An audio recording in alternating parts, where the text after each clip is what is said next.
우리 하나님 앞에 주일 찬양 예배로 모였습니다.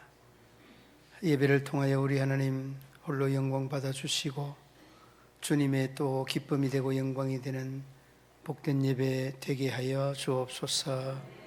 예배를 통하여 우리 하나님 홀로 영광 받아주시고 우리 모든 믿음의 성도들의 기도의 제목마다 주님께서 아름답게 영광스럽게 또한 응답하시고 인도하여 주옵소서. 시종을 주님이 주장하시고 인도하여 주시기를 원하며 예수님 이름으로 기도드리옵나이다. 아멘. 이사야 40장 이사야 40장 9절로 11절 말씀. 이사야 40장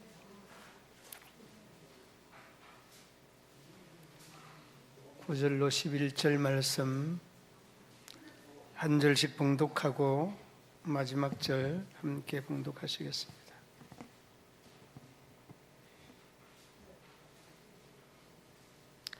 아름다운 소식을 시온에 전하는 자여, 너는 높은 산에 오르라. 아름다운 소식을 예루살렘에 전하는 자여, 너는 힘써 소리를 높이라. 두려워하지 말고 소리를 높여 유다의 성읍들에게 이르기를 너희의 하나님을 보라 하라.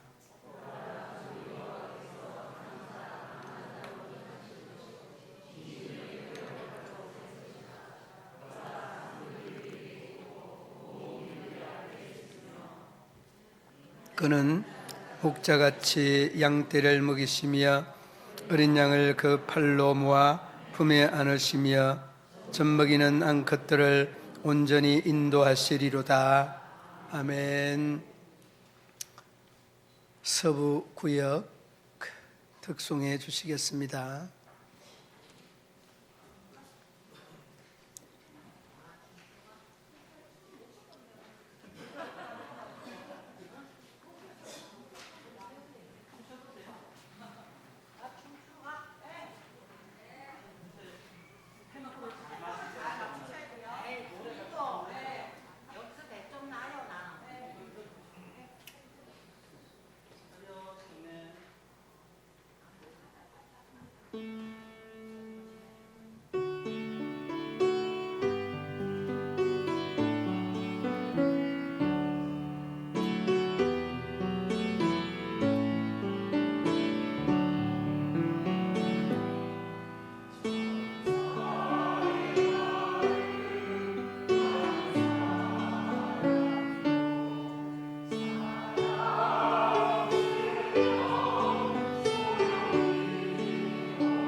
오늘 본문의 내용이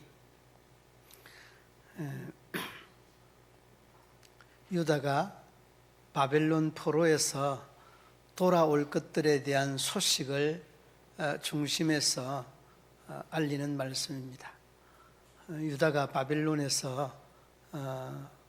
바벨론 포로에서 돌아오는 그런 소식이 오늘 이 본문에 대한 바탕이기도 합니다. 자, 여러분 오늘 본문 먼저 1절 한번 보시기 바랍니다. 함께 읽어봅니다.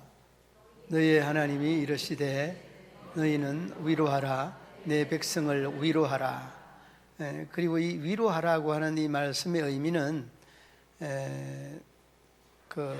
앞서서 우리가 말씀을 나누었던 내용들인데, 이스라엘 백성들은 하나님의 백성으로서 우리가 낮에 말씀을 드렸던 내용처럼 그리스도인이라고 하면 하나님의 삶을 살아내는 이러한 사람들이 그리스도인이라고 하는 것.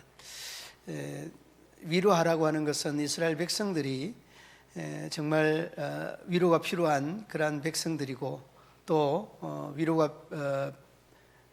위로를 필요하는 자들에게 위로를 전할 뿐만 아니라 하나님의 사람들은 위로가 모두가 다 필요한데, 더욱이 이 바벨론의 포로에서 이러한 현상들이 두드러진다라는 것을 어렵지 않게 볼 수 있습니다. 그리고 난 다음에 이제 9절로 넘어오면 전혀 다른 그 상황의 내용들을 말씀하고 있죠. 9절 말씀해 보면 이렇게 말합니다. 아름다운 소식을 시온에 전하는 자여, 누굴까요? 이 사람들은 바벨론의 포로 기한에 대한 소식을 전할 사람들입니다. 바벨론의 포로 기한의 소식을 전할 사람들인데 뭐라고 합니까? 높은 산에 오르라 라고 말합니다. 이 높은 산에 오른다는 것은 이 좋은 소식, 이 기쁜 소식을 많은 사람들에게 효과적으로 알릴 수 있어야 된다. 높은 산에 오르라고 하는 그 의미적 내용이 바로 그러한 뜻을 담고 있죠. 그리고 또 뒤로 이어집니다. 여러분 뒤로 함께 읽어봅니다. 아름다운 소식을 예루살렘에 전하는 자여, 너는 힘써 소리를 높이라. 두려워하지 말고 소리를 높여 유다의 성읍들에게 이르기를 너희의 하나님을 보라 하라. 아멘. 여러분, 이 출애굽기 3장의 말씀도 이와 같은 말씀을 똑같이 하죠. 너희는 가만히 서서 오늘 너희를 위하여서 하나님께서 행하시는 구원을 보라, 그렇게 말씀합니다. 이 하나님의 구원을 보라고 하는 것은 하나님의 역사를 너희가 명백하게 정인의 자리에 서서 보라는 그런 의미적 내용입니다. 오늘 이 본문에도 그 전반부와 후반부가 똑같은 내용을 다르게 반복적으로 강조하고 있는 내용입니다. 높은 산에 오르라고 하는 이 내용이나 그 뒤로 힘써 소리를 높이라 라고 하는 말, 이 아름다운 소식을 위해서 힘써 소리를 높이라. 그리고 아름다운 소식을 시온에 전하는 자들은 높은 산에 오르라. 그러니까 힘써 소식을 전하는 말과 높은 산에 올라서 전하라고 하는 이 말이 그 이중 강조 용법이다는 것을 어렵지 않게 볼 수 있는 대목이기도 합니다. 그리고 여러분 뒤로 그 9절 말씀 마지막 부분에 그렇게 말합니다. 너희의 하나님을 보라 하라. 그러니까 보라고 하는 말씀과 함께 이 전하는 사람의 그 사명적인 이야기를 강조하고 있는 거죠. 다시 말하면 바벨론의 포로의 이 백성들이 다시금 돌아올 텐데, 이 모든 이 과정이 하나님의 역사고 하나님의 섭리고 하나님의 뜻이었다라고 하는 것을 강조하고 있는 그 내용입니다. 그리고 여러분 뒤로 이어지는 10절 말씀 한번 함께 읽어봅니다. 보라, 주 여호와께서 장차 강한 자로 임하실 것이요 진이 그의 팔로 다스리실 것이라. 보라, 상급이 그에게 있고 보응이 그 앞에 있으며. 아멘. 그러니까 여러분 여기 그 상급과 보응, 상급과 보응이 누구에게 있다고 하였습니까? 그의 앞에, 하나님 앞에 있다라는 것을 힘주어서 말씀하고 있습니다. 자, 그리고 난 다음에 11절 말씀에 보면 이 9절과 10절 말씀과는 조금 상반되게 말씀에 대한 내용을 언급을 하는데, 어쩌면 이 내용이 상반되지 아니하고 그대로 딱 맞아 떨어지는 말씀이기도 합니다. 우리 함께 11절 말씀 함께 읽어봅니다. 그는 목자같이 양떼를 먹이시며 어린 양을 그 팔로 모아 품에 안으시며 젖먹이는 암컷들을 온전히 인도하시리로다. 아멘. 그러니까 여러분 오늘 그 주어진 제목이 바로 이 11절 말씀에 바탕을 두고 있는 말씀입니다. 자, 이점에서 여러분 양을 먹이라 하면 여러분이 생각나는 말씀이 있을 겁니다. 어디 생각나죠? 내 양을 먹이라. 이 말씀이 어디에 기록되어 있습니까? 요한복음 21장 마지막 장에 기록이 되어 있죠. 그런데 요한복음 21장 마지막 장은 우리가 흔히 하는 말로 부록장이다 그렇게 말합니다. 부록장. 다시 말하면 요한복음은 20장으로부터 끝나고 21장은 업섭으로 주는 그러한 말씀이다 이렇게 이야기를 합니다. 그 이유가 어디 있는가 하면 20장 마지막 절 31절에 보면 이렇게 기록을 하고 있습니다. 20장 31절 말씀 여러분 혹시 기억하고 있는 분 있습니까? 이것을 기록함은 너희로 예수께서 하나님의 아들 그리스도이심을 믿게 하려 하며 그 이름을 힘입어 영생에 얻게 하려 하심이라. 이게 이 내용으로 이제 끝났다 이렇게 이제 이야기를 합니다. 그리고서 이제 그 21장은 부록장인데 이 부록장의 내용이 어째 보면은 본장의 내용보다 더 우선될 듯한 그런 느낌들을 가지고 있습니다. 예수님께서 부활 후에 어디서 만나자고 했습니까? 갈릴리에서 제자들과 만나자고 하였죠. 그리고 만나서 이제 그 베드로에게 바로 이 말씀을 하고 있는 내용입니다. 내 양을 먹이라, 내 양을 치라, 내 양을 먹이라. 이 말씀을 하고 있는 이 내용이 어째 보면 그 20장 31절 말씀, 이 성경의 기록의 목적이라고도 말하죠. 성경의 기록의 목적, 구원에 대한 이 목적을 위해서 성경을 기록했다라고 이렇게 말씀을 하는데, 그리고 구원을 위하여서 이제 베드로를 불러서 하나님의 어린 양을 치기 위하여서 부르시는 그 사명을 볼 수 있게 되어집니다. 자, 그러면 여러분 여기서 우리가 양을 먹이라고 하는 이 말씀의 의미를 오늘 이 본장에서는, 오늘 본문에서는 마지막 11절에 보면 양떼를 먹이시며, 막 11절 말씀에 목자같이 양떼를 먹이시며 라고 말합니다. 누군가 하면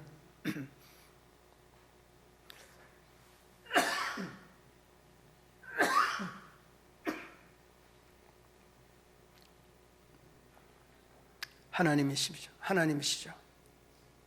하나님이 목자같이 양떼를 먹이신다. 이 내용은 앞서서 말씀을 드렸던 바벨론의 포로가 모진 시련과 고통 속에서 그 시간이 이제 경과하고 차서 하나님의 인도하심을 받는, 노임을 받는 이러한 과정 중에 이 근원이라고 하는 11절 말씀 제일 앞부분에 하나님이십니다. 바벨론 포로 생활 속에서도 하나님은 결코 이 유다 백성들, 이스라엘 백성들을, 유다 백성들을 놓지 아니하시고 끝까지 저희들을 양육하고 치셨다는 것을 말씀해 주고 있습니다. 목자같이 양떼를 먹이셨다라고 하는 이 대목, 이 바벨론의 포로 생활 속에서도 이스라엘 백성들을 하나님께서 지키고 인도하셨다라고 하는 말씀입니다. 그리고 뒤로 이어지는 양에 대한 세 가지의 표현이 있는데, 어린 양을 그 팔로 모아 품에 안으시고 어린 양을 품에 안으셨대요. 그러니까 양떼들도 뭐 어린 양도 있고 뭐 이제 그 다 큰 어른 양들도 있죠. 그러니까 앞에서 말한 거는 그 젊은 오소를 표현할 수 있겠는데, 어린 양이나 또 그 다 큰 양이나 가릴 것 없이 양떼에 대한 전체를, 이스라엘 백성 전체를 표현하고 있는 그런 말씀이죠. 그리고 뒤로 이어지는 내용, 아주 지극히 작은 어린 양으로 이렇게 표현을 하고 있습니다. 그러니까 보잘것없는 것 같고 업신여김을 받는 것 같고 어느 누구 하나 상대할 수 있는 그런 자력의 힘이나 능력이 없는 이러한 절대 약자죠. 이러한 절대 약자를 하나님은 결코 놓지 않으신다는 것을 힘주어서 강조하고 있는 내용이죠. 그리고 뒤로 이어지는 내용, 젖먹이는 암컷들을 온순히 인도하시리로다. 어미양의 양 중에서도 그 젖을 먹이는 암염소는 온순하게 인도하겠다. 그러니까 하나님의 이 권한 안에 모든 이스라엘 백성들의 삶을 복되게 영광스럽게 인도하겠다라는 그런 말씀이기도 합니다. 여러분, 여기서 우리가 한 가지 꼭 기억해야 되는 것은 하나님의 사랑이 대단하다라는 것을 느껴야 합니다. 단순하게 양떼를 먹이고 어린 양을 품에 안는 것, 그리고 젖먹이는 암양을 온순하게 아우르는 이런 것들을 떠나서 얼마나 하나님이 이스라엘 백성들을 사랑하시는가, 이를 이 본문 속에서 느껴야 될 줄로 믿습니다. 이것을 느끼게 되면 우리가 하나님의 사랑을 조금 멀리라도 느낄 수 있고, 이걸 느끼게 된다면 하나님의 사랑을 우리가 경험할 수 있게 될 줄로 믿습니다. 우리가 믿음이 없다라고 하는 것은 뭘 생각을 하는가 하면, 뭘 생각할 수 있는가 하면, 믿음이 없다는 것은 하나님의 사랑이 멀리 느껴진다는 그런 말과 틀리지 않습니다. 우리가 믿음이 없다는 것은 하나님의 사랑을 내가 뜨겁게 못 받으니까 그의 사랑이 우리의 삶의 현장에서 나타나지 않는 겁니다. 그러므로 여러분, 우리가 하나님의 사랑을 받았다는 것은 하나님의 사랑을 우리의 삶의 현장에서 실천해내는 이런 과제가 우리에게 주어졌다는 것을 한순간도 잊지 말아야 됩니다. 여러분, 그 레오 버스칼그리오라고 하는 분이 이런 말을 했습니다. 사랑은 모든 에너지의 원천이다, 이렇게 말했습니다. 정말 그런 것 같습니다. 사랑은 에너지의 원천이라고 하는 이 말이 참 공감할 수밖에 없는 것은, 여러분, 집에 개가 주인의 사랑을 받으면 어떻게 됩니까? 주인을 위해서 얼마나 충성하는지 모릅니다. 그래서 여러분, 우리가 간혹 개가 사람을 살렸다는 그런 말을 듣잖아요. 개가 사람을 살렸다는 그런 말을 많이 듣기는 한데, 한 번은 보니까 이 오리보다 좀 큰 거위 있잖아요. 거위. 이 거위가 그 고양이가 와서 그 병아리를 낚아채서 가려고 하는데, 거위가 날개짓을 막 하면서 와서 자기의 식구라고 그 고양이를 쫓아버리는 그런 모습을 봤습니다. 그런 모습을 보면서 가족 공동체가 참 이 사랑의 공동체의 대표적인 모습이다, 그런 것을 깨달을 수 있었고, 그 다음에 또 하나 이런 그 이야기를 조합해서 그 좋은 이야기들을 찾아보니까, 조엘 엘처먼이라는 사람이 있는데, 이 조엘 엘처먼이라는 사람은 룰루라고 하는 애완용 돼지를 키우는 그런 사람이었습니다. 그런데 이 엘처먼이 심장 발작 증세를 늘 가지고 있어서 늘 그 위험에 노출되어 있는 그런 사람이었습니다. 그런데 하루는 이 엘처먼이 자기가 키우는 돼지 옆에서 이 심장 발작 증세를 일으켰어요. 그런데 룰루라고 하는 이 애완용 돼지는 주인이 보니까 범상치 않거든요. 저 사람이 저렇게 내버려 뒀다가는 죽겠다는 이런 생각이 들어서 자기가 빠져나가야 되는 아주 좁은 통로를 온몸의 상처를 다 입으면서 빠져나가서 마당에서 꾸액꾸액 하면서 소리를 쳤어요, 돼지가. 그러니까 치니까 이제 옆에 사람들이 막 몰려들었고, 그 비명소리와 같은 돼지 소리에 놀라서 많은 사람들이 집중을 했는데, 그냥 막 그 쇼처럼 방으로 인도해서 엘츠먼은 위급 상황에도 살아났다는 이야기였습니다.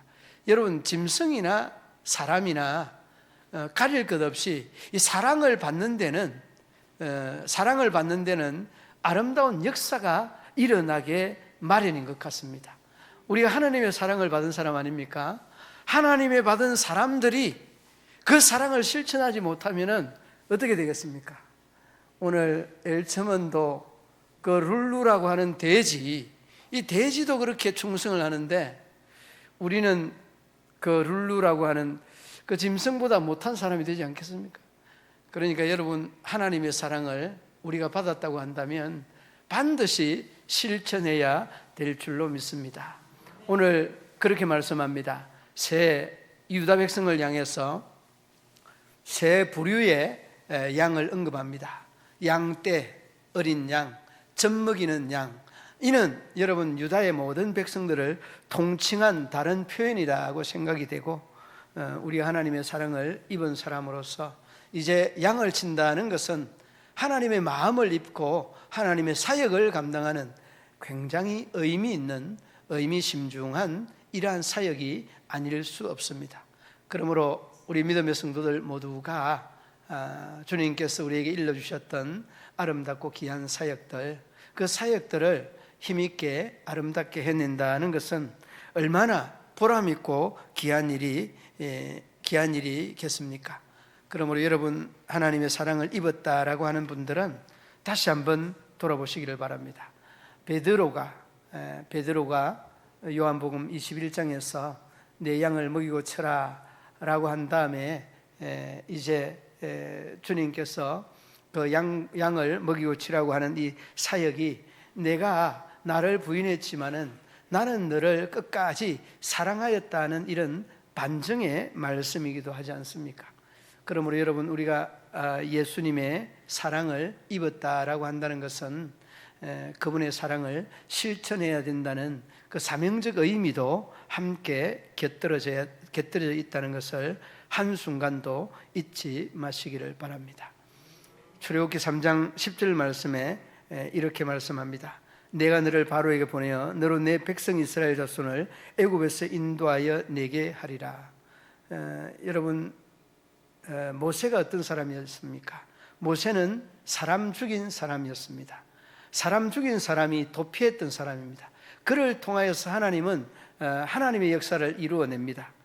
그리고 또 요나는 어떻습니까? 그도 하나님 앞에 큰 실수를 저지르고, 물론 대개의 가정이 있습니다마는 그 요나도 하나님의 아름다운 사역을 감당하였던 사람입니다.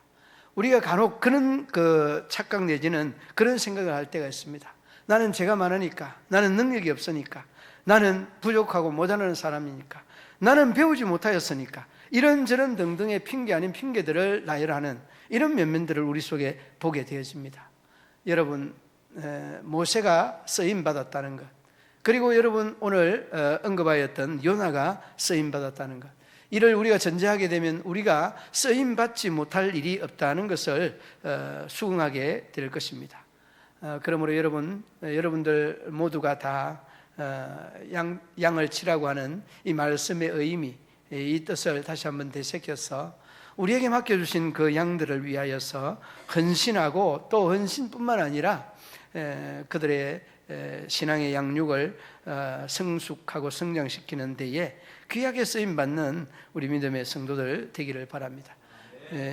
에드워드 토턴이라는 분은 이런 말을 했습니다. 때로는 고귀한 실패는 탁월한 성공만큼이나 세상에서 크나큰 기여를 한다라고 말합니다. 그러니까 여러분, 실패가 탁월한 성공만큼 세상에 큰 기여를 한다는 것은 실패 없는 성공이 없다는 말이고, 결코 성공이라는 것은 실패를 먹고 사는 실패의 그 어머니가 아니 성공이라는 것을 어렵지 않게 우리가 알 수 있게 되어집니다. 사랑하는 믿음의 성도들 여러분, 그렇습니다. 내가 성공이 없어서 하나님 앞에 선 것이 아니라 또 실패가 많지만은 하나님은 우리의 실패를 통해서 귀하게 쓰시는 분이다 하는 것을 잊지 마시기를 바랍니다. 다윗은 우리가 너무나 잘 알고 있는 믿음의 성군입니다. 그러나 그도 하나님 앞에서 살인죄, 강간죄를 지었던 사람입니다. 너무나 하나님은 그를 귀하게 쓰셨습니다. 그렇습니다. 우리가 죄가 없어서 하나님 앞에 어깨와 목에 힘을 주고 우리가 살아가는 것보다 죄인으로 묵묵히 하나님 앞에 겸손하게 서는 것을 하나님이 우리에게 기대하고 원하시는 바라는 것을 잊지 마시기를 바랍니다.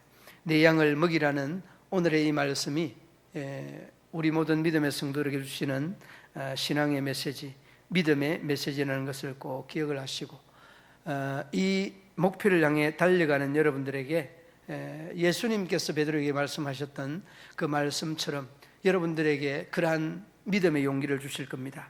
베드로에게 마태복음 16장 18절 말씀 이렇게 말씀하셨어요. 너는 베드로라, 내가 이 반석 위에 내 교회를 세우리니 음부의 권세가 이기지 못하리라. 그렇습니다. 하나님의 사역을 위해 보냄을 받은 사람들은 음부의 권세가 이기지 못한다는 그 확신에 찬 믿음의 성도들인 것입니다. 그러므로 여러분, 우리가 때로는 힘들고 어렵다 할지라도 음부의 권세가 하나님의 권세보다 못할 뿐만 아니라 이 음부의 권세를 또 극복하고 정복할 수 있는 능력이 하나님의 권세임을 꼭 기억을 하시고 어떤 상황이나 어떤 어려움 속에서도 하나님의 양들을 또 치고 먹이는 데 앞장서서 하나님의 아름다운 사역을 믿음 안에서 잘 감당하고 우리 하나님 앞에 칭찬받는, 인정받는 그런 성도들이 되기를 바랍니다. 지글러라는 사람이 정상의 법칙이라고 하는 이러한 법칙을 주장한 사람입니다. 정상의 법칙. 여러분, 정상에 서기 위하여서는 우리가 우리 아닌 다른 사람의 모습을 그 트릭으로 많이 쓸 때가 많이 있습니다. 나는 서유철입니다. 그런데 여러분, 서유철인 내가 자꾸만 이재웅 흉내를 낸다든지 이 백장현 흉내를 낸다든지 안인숙 흉내를 낸다든지 그러면 안 된다는 거예요. 그런데 여러분, 우리가 성공을 하기 위해서 자기 아닌 자기의 모습을 계속해서 내 앞에 드러낸다는 것을 우리의 생활이나 삶의 현장에서 볼 수 있다는 겁니다. 그러니까 여러분, 이 정상의 법칙이라고 하는 것은 내가 정상에 서기 위해서 나타나는 이 가지들은 모두가 다 잘라버리고 삭제해버리고 자기가 아닌 또 다른 사람의 모습에 가면을 자꾸만 둘러쓴다는 겁니다. 여러분, 제2차 세계대전 이후에 히로히토는 고백하기를 이렇게 고백했다고 합니다. 내가 신처럼 군림하는 것이 얼마나 힘든 일이었는지 세상 사람들은 상상도 못할 것이다. 그러니까 여러분, 히로히토는 자기가 신으로 추앙받는 데에 그 고충에 대한 표현을 그렇게 했다는 겁니다. 여러분, 베드로도 그 요한복음 21장뿐만 아니라 그는 위선적인 삶의 대표적인 사람이다라고 하였습니다. 그러나 그는 바뀌게 된 과정이 예수님의 십자가 사건 이후에 부활하신 예수님을 만나고 변화되었습니다. 그렇습니다. 여러분, 우리는 부활하신 예수님을 이미 만난 성도들입니다. 이제 음지에서 양지인 하나님의 백성, 하나님의 사람으로서 거듭나야 되고 그 음지에서 양지로 커밍아웃 되어야 되는 이런 믿음의 성도들이 바로 여러분 자신들이라는 것을 한순간도 잊지 마시기를 바랍니다. 하여서 우리에게 맡겨준 양떼들과 양들을 위하여서 마음을 다하고 정성을 다하여서 하나님의 영광을 드러내고 나타내는 우리 믿음의 성도들 되시기를 주님의 이름으로 축원합니다. 하나님 아버지, 유다가 바벨론 포로에서 노임을 받을 때에 그들에게 외쳤던 메시지가 높은 산에 올라서 아름다운 소식을 전하라고, 그리고 큰 소리로 힘써 외쳐서 그 아름다운 소식을 전하라고, 그리고 그 전하면서 하나님을 보라고 일러 말씀하셨던 하나님 아버지, 이제 우리가 복음의 아름다운 역사를 또 경험하고 체험하고 또 보고, 이러한 것들을 우리가 여실히 우리의 삶의 연장 속에서 나타낼 수 있는 우리 모든 믿음의 성도들 되게 하여 주시기를 원합니다. 염려와 관심, 바로 이러한 것들이 우리가 잃어버린 양을 찾는 과정이 아닌가 생각해 봅니다. 아버지 하나님께서 그 양떼와 어린 양과 젖먹이는 양에 이르기까지 아우르고 사랑하였던 것처럼 우리 주님의 사랑을 아름답게 실천하고 그 주님의 사랑을 아름답게 이루어가는 우리 모든 믿음의 성도들 되게 하여 주옵소서. 예수님 이름으로 기도드리옵나이다. 아멘. 328장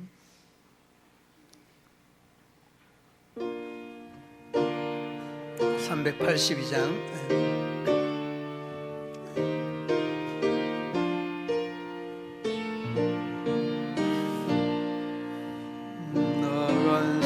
걱정 말아라, 주 너를 지키리. 주 날개 밑에 의하라, 주 너를 지키리. 주 너를 지키리. 아무 때나 어디서나 주 너를 지키리. 날 지켜주시리.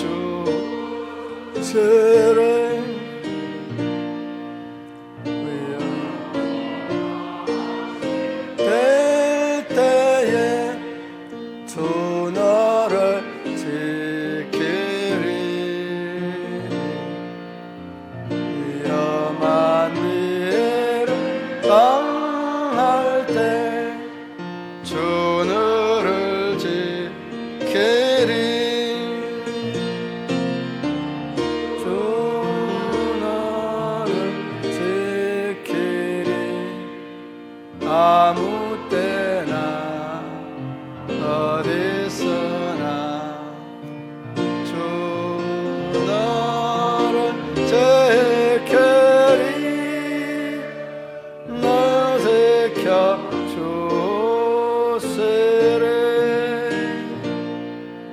낯설건 미리 아시고 주 너를 지키리.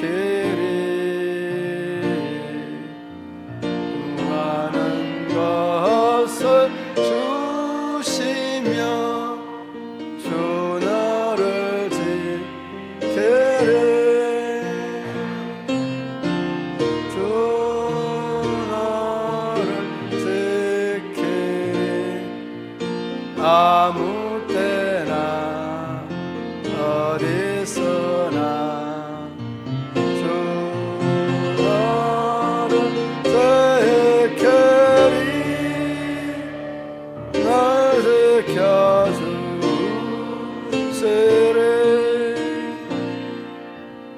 어려운 시간에도 주 너를 지키리.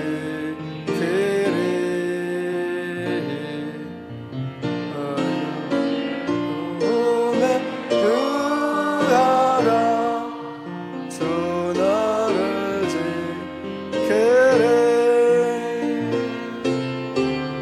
주 너를 지키리. 아무 때나 어디서